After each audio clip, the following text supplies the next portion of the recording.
Welcome everyone to another edition of Numerical Gems.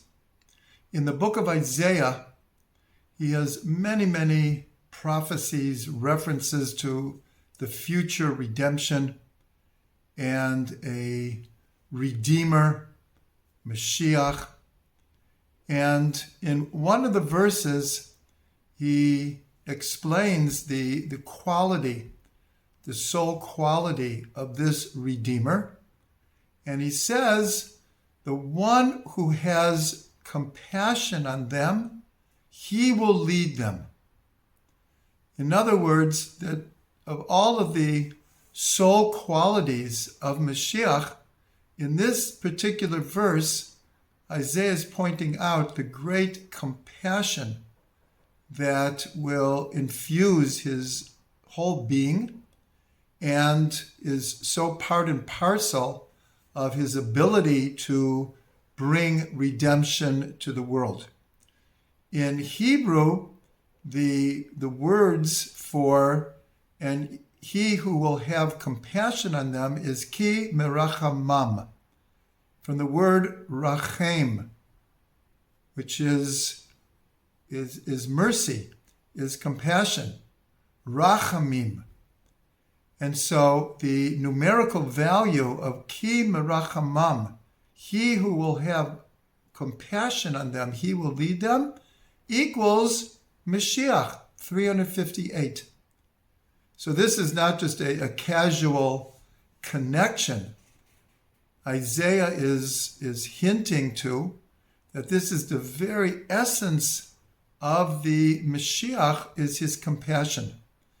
Now, it's important to note that we have a teaching about Moshe Rabbeinu. And it says, Hu ha-go'el rishon, Hu ha-go'el acharon. He is the first Redeemer, and he will be the last Redeemer.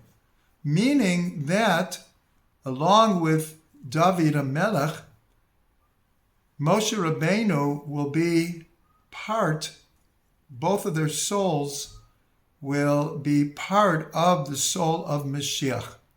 He is the first Redeemer. He will be the last Redeemer. And we'll notice that the first two letters of Moshe's name, Mem and Shin, are the same as the first two letters of Mashiach, the Redeemer, the Anointed One, Mem and Shin. The Torah itself testifies that Moshe was the most humble person on the face of the earth. But also, you could see through his whole life, from the time that he saved a Jew who was being beaten to death by an Egyptian taskmaster, and he saves him. And in doing so, he had to flee from Egypt. He had to give up being, we'll call it the Prince of Egypt. And he was in exile for 40 years.